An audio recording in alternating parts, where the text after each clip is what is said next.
नियति के लिए फ़ोन करवाती थी कि नियति को दिखाओ मुझे गुब्बारा है, ये पूनम की गुब्बारा है करके। मामी और भी वहाँ पे कैसे रह रहे होंगे, नानी नहीं है। हमें गाँव जाते थे, हमारे नाना नानी हमारे जो थे, हमारे सिर्फ नाना नानी हमारे थे, पर अब ये सब चीज़ें मुझे भी सुनने को नहीं मिलेंगी। तो हेलो दोस्तों, आज मेरा ना कोई व्लॉग शूट नहीं होने वाला है। मतलब ऐसी है, बहुत टाइम से बहुत लोग कमेंट कर रहे थे कि नानी जी को क्या हुआ, तो आप लोगों से आज मैं अपने नानी जी की वो शेयर करती हूँ। मेरी नानी जी की ना अक्सर तबीयत ख़राब रहती है, आप लोगों ने देखा होगा व्लॉग में, क्योंकि अब बुढ़ापा भी आ ही गया था नानी जी को, तो उस वजह से शरीर में बहुत सारी दिक्कतें थी। नानी जी को अस्थमा की दिक्कत भी थी, तो नानी जी अपने शरीर से परेशान ऐसे रहती थी।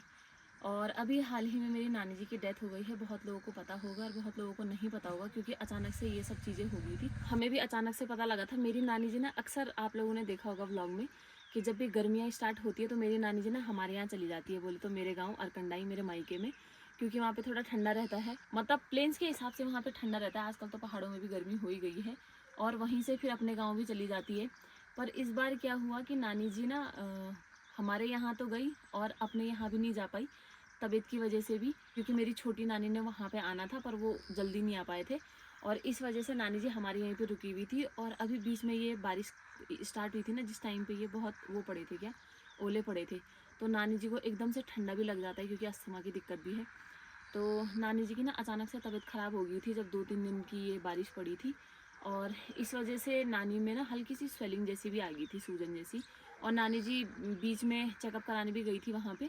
तो नानी जैसे हमारे गांव में थोड़ी बहुत चढ़ाई है, तो उस वजह से भी थोड़ा दिक्कत हो गई थी। तो नानी जी ने ना एक दिन का रेस्ट लिया बीच में। तो मामा जी ने बोला था कि उनको यहाँ पे भेज दो ना घर पे, रामनगर, क्योंकि गांव में तो उतनी फैसिलिटी वगैरह है नहीं, ना डॉक्टर ना हॉस्पिटल उस हिसाब से है।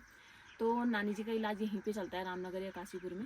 तो मामा जी ने बोला था कि यहाँ पे भेज दो करके। तो मम्मी ने नानी को बोला, नानी ना एक दिन रुक गई कि आज मैं थकी हुई हूँ। नानी जी उस दिन पता नहीं बेदी खाल गई थी या बैजरो गए थे, तो उस दिन नानी जी थक गई थी वहाँ से आते आते। तो नानी जी ने रेस्ट लिया एक दिन का कि मैं आज यहाँ रुक रही हूँ, कल मैं अपने घर चली जाऊँगी, बोले तो रामनगर चली जाऊँगी। और उस दिन नानी ने रेस्ट किया। और पता है उसी दिन ना मेरी बात नहीं हो पाई नानी जी से, क्योंकि हम लोग यहाँ होम स्टे में बिजी हो रखे थे, तो मैं उस दिन रात को नानी जी से बात नहीं कर पाई। मम्मी ने मुझे सुबह बात हुई थी मेरी, तो मम्मी ने ऐसे ही बोला था कि आज नानी जी की तबीयत थोड़ा ठीक नहीं है। पूजा से तो नानी जी की बात हुई थी। और अगले दिन हम लोग घर गए, घर से हम लोग वापस आए यहाँ को। और नानी जी ने उस दिन संडे था, तो नानी जी ने उस दिन अरकंडाई से रामनगर को आना था। जो बीच वाली मौसी है वो घर जा रहे थे, वो नानी जी को मिलने भी वहाँ पे आए थे, पे नानी जी से मिल के गए। और अगले दिन नानी जी को मतलब उसमें ना उठा के लेके आए, जो डोली होती है ना उसमें, वैसा उठा के लेके आए नानी जी को, क्योंकि नानी जी की हालत बहुत ख़राब हो रही थी, नानी जी चल नहीं पा रही थी। और जो मेरी मौसी का लड़का है ना, वो आ रखा था उस टाइम पे घर, तो उसने दिल्ली आना था लेके। पहले पापा जी आ रहे थे नानी जी को छोड़ने के लिए, पर ये दिल्ली आ रहा था अर्जुन, तो नानी जी उसी के साथ आ गई थी टैक्सी में। पर आधे में ही ना नानी जी की डेथ होगी, और अर्जुन को भी पता नहीं चला कि वो कब हुआ, क्योंकि नानी जी पूरे उसमें सोई रखी थी। बड़ी मुश्किल से मम्मी ने उनको खिला के वहाँ से भेजा था। नानी जी ने कुछ खिचड़ी ऐसी खाई थी, क्योंकि पहली रात को नानी जी ने खाना प्रॉपर नहीं खाया था जैसे नानी जी खाती है। अर्जुन को भी पता नहीं चला कि नानी जी की डेथ कब हो गई थी, क्योंकि नानी जी ने उसको ना एक बार बोला था कि अर्जुन मेरे ना जो नाड़ा होता है ना पेटीकोट का, उसको खोल दे। नानी जी को कुछ मरोड़ जैसी दर्द हुई पेट में, बस वो नाड़ा खोला, उसके बाद नानी जी उठी ही नहीं। तो उसको भी जब ऐसा लगा कि नानी जी एकदम से, जब गाड़ी में धक्का लगा होगा ना, तो उस समय नानी जी थोड़ा आगे हुई, तो उस समय नानी जी के शरीर में बिल्कुल जान नहीं थी। तो उसने सीधा मेरे पापा जी को फ़ोन किया, क्योंकि उसको कुछ समझ में नहीं आया, तो उसने सीधा पापा जी को ही फ़ोन किया, पापा जी को बताया। तब पापा जी ने मामा और को सबको बोला। और पता है मामी जी ना मेरी रामनगर आ रही थी, क्योंकि मामा ने बोला हुआ था कि नानी को एडमिट करना है, तो मामी जी इस वजह से रामनगर आ रही थी कि नानी जी जैसे रामनगर पहुँचेगी वहाँ से तुरंत उनको हॉस्पिटल एडमिट कर देंगे।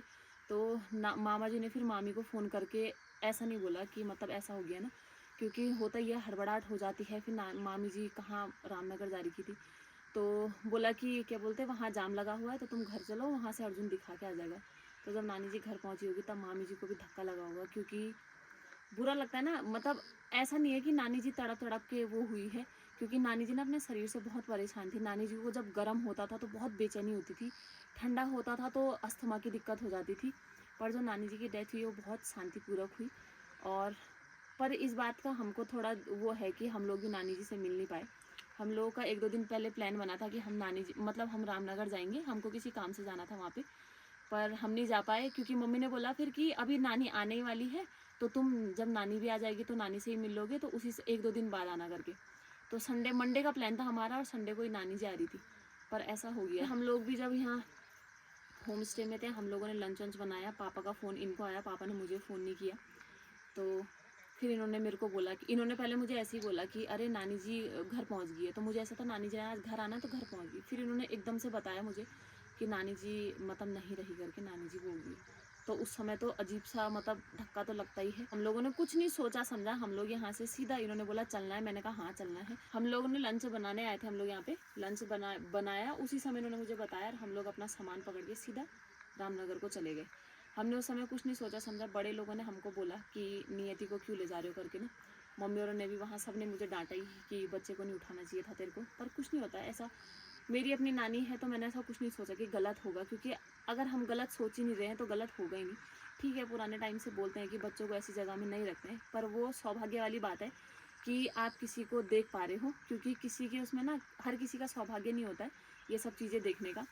तो मुझे उस टाइम पे ऐसा कुछ नहीं था, पर नियति ने भी मेरी नानी को लास्ट उनकी यात्रा देखी, उनकी विदाई देखी, हम लोग भी वहाँ पहुँचे। बहुत झटका था। अब बस इस बात का है कि जब हम लोग वहाँ पे जाएंगे ना कभी, तो हमको हमारी नानी देखने को नहीं मिलेगी। अब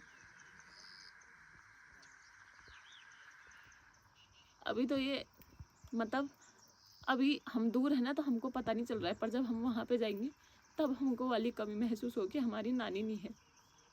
दूर में तो उतना पता नहीं चलता और ससुराल में तो बिल्कुल भी पता नहीं चलता, क्योंकि हम लोग यहाँ इतना उलझ जाते हैं, हमको अपने कुछ रिश्ते उतने मालूम नहीं होते हैं। पर वहाँ जाना मुश्किल हो जाएगा कि अब कैसे होगा, मामी और भी वहाँ पे कैसे रह रहे होंगे, नानी नहीं है। अब हमको वो डांट सुनने को नहीं मिलेगी, क्योंकि नानी जी हमेशा डांटती थी, पूजा को तो स्पेशल डांटती थी कि कब तू शादी करेगी, कब हम तेरे बच्चे वगैरह देखेंगे ना। पर अब हमको नानी जी देखने को नहीं मिलेगी। हमारी लाइफ में पता है, हमने कभी बुजुर्गों का साथ नहीं देखा, मतलब हमारे दादा दादी हमने नहीं देखे, पर हम आज जितना कुछ सीखे हैं ना, अपने ननिहाल जाके सीखे हैं। हम लोग छुट्टियों में गांव जाते थे, हमारे नाना नानी हमारे जो थे, हमारे सिर्फ नाना नानी हमारे थे, बाकी मेरे मामा जी जो हैं, मेरी मामी। पर अब नाना जी तो हमारे बहुत पहले एक्सपायर हो गए थे, जब हम लोग स्कूल पढ़ रहे थे 10वीं 11वीं के टाइम पे। तो उस टाइम पे भी ऐसी था। अब लास्ट हमारी नानी बची थी, अब नानी भी नहीं रही, पर हमको नानी जी बहुत याद आएगी, उनकी डांट, उनकी हर चीज़ अब बहुत याद आएगी। अभी यहाँ पे उतना फील नहीं होता है, पर जब वहाँ जाएंगी ना तब हमको फील होगा। और अब आप लोग भी मेरी नानी को ब्लॉग में नहीं देख पाओगे। लास्ट टाइम पे नानी की वीडियो नहीं बना पाई, उस टाइम पे मैं मतलब एक तरफ मन था, एक तरफ अजीब भी हो रखा था, क्योंकि ना नानी जी को बहुत लोग देखते थे। नानी जी मेरे जब भी मैं वहाँ जाती थी तो नानी जी मुझे बोलती थी कि अरे आज वहाँ मुझे लोग मिलते रहते हैं, बोलते हैं आप पूनम की नानी हो, पूनम की नानी हो, तो अच्छा लगता है करके। पर अब ये सब चीज़ें मुझे भी सुनने को नहीं मिलेंगी और आप लोगों को मेरी नानी देखने को नहीं मिलेंगी। बहुत लोगों को शायद वहाँ पे उस टाइम पे पता भी नहीं था कि नानी जी के साथ ऐसा हो गया है।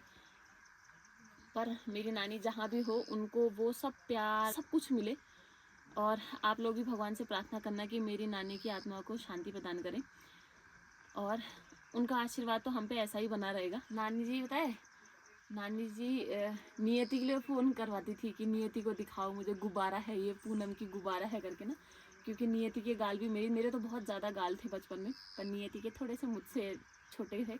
तो नानी जी हमेशा नियति के लिए फ़ोन करवाती थी मम्मी और से कि दिखाओ मुझे गुब्बारा, पर अब ऐसा कुछ देखने को नहीं मिलेगा।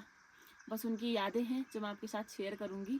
और चलिए फिर इसको यहीं पे एंड करते हैं। जो आपके सवाल थे मेरी नानी जी को लेके वो सब क्लियर हो गए होंगे। वीडियोस को यहीं पे एंड करते हैं, आपको अगले व्लॉग में मिलेंगे हम, तब तक के लिए बाय बाय। नगमे हैं, शिकवे हैं, किस्से हैं, बातें हैं, बातें भूल जाती हैं, यादें याद आती हैं, बातें भूल जाती हैं, यादें याद आती हैं। ये यादें किसी दिल जानम के चले जाने के बाद आती हैं।